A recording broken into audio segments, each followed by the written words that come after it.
কুরআন-সুন্নাহ বিরোধী প্রতিবেদন বাতিল করুন, মহাসমাবেশে হেফাজত নেতারা।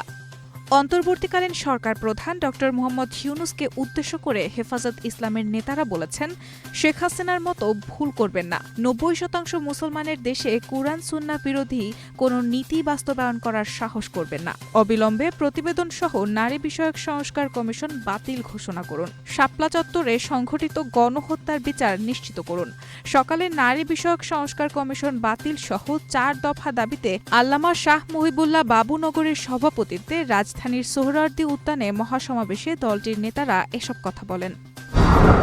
যারা জনগণের সম্পদ পাচার করেছে তাদের শাস্তি নিশ্চিত করতে হবে, মন্তব্য জামায়াত আমিরের।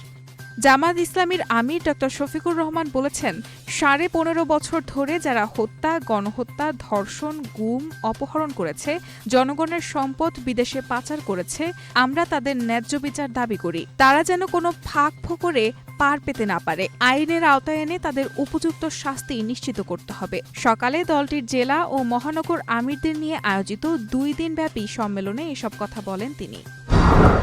সিন্ধু নদে বাদ দিলে হামলা করবে পাকিস্তান, সতর্কবার্তা পাকিস্তানের প্রতিরক্ষা মন্ত্রীর।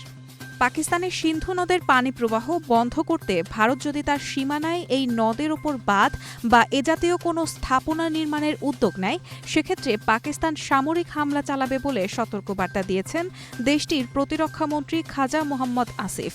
শুক্রবার পাকিস্তানের সংবাদ মাধ্যম জিও নিউজের এক সাক্ষাৎকারে তিনি বলেন, সিন্ধু নদের পানি প্রবাহ আটকাতে যদি তারা বাঁধ বা এই জাতীয় স্থাপনা নির্মাণ শুরু করে, সেক্ষেত্রে নিশ্চিতভাবেই আমরা আঘাত করব এবং সেই স্থাপনা ধ্বংস করব। ইসরায়েলে এখনও নিয়ন্ত্রণে আসেনি দাবানল, ক্ষয়ক্ষতি বাড়ছেই। ৩ দিন পার হলেও এখনও নিয়ন্ত্রণে আসেনি ইসরায়েলের দাবানল। পরিস্থিতি মোকাবেলায় জাতীয় জরুরি অবস্থা ঘোষণা করেছেন দেশটির প্রধানমন্ত্রী বেনিয়ামিন নেতানিয়াহু। গত বুধবার জেরুজালেমের পশ্চিম এস্তাওল বন থেকে আগুন শুরু হয়ে মেসিলাত জিওন এলাকায় ছড়িয়ে পড়ে। শুক্রবার পর্যন্ত প্রায় ৬,০০০ একর জমি আগুনে পড়ে গেছে। এর মধ্যে ২,০০০ একর ছিল বনাঞ্চল। উচ্চ তাপমাত্রা, কম আর্দ্রতা এবং প্রবল বাতাস দাবানলকে দ্রুত ছড়িয়ে দিয়েছে বলে মনে করেন দেশটির কর্মকর্তারা।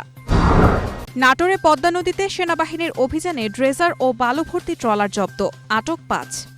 নাটোরের লালপুরে পদ্মা নদী থেকে অবৈধ বালু উত্তোলন বন্ধে অভিযান চালিয়েছে সেনাবাহিনী। শুক্রবার সকাল থেকে দুপুর পর্যন্ত উপজেলার ঈশ্বরদী ইউনিয়ন সংলগ্ন পদ্মা নদীতে চালানো অভিযানে অবৈধভাবে বালু উত্তোলন ও পরিবহনের সাথে জড়িত থাকার অভিযোগে ৫ জনকে আটক করা হয়। সেই সাথে বালু উত্তোলনে ব্যবহৃত ৩টি ড্রেজার ও ২টি বালু ভর্তি ট্রলার জব্দ করা হয়। এ সময় উপজেলা প্রশাসনের কর্মকর্তারা উপস্থিত ছিলেন।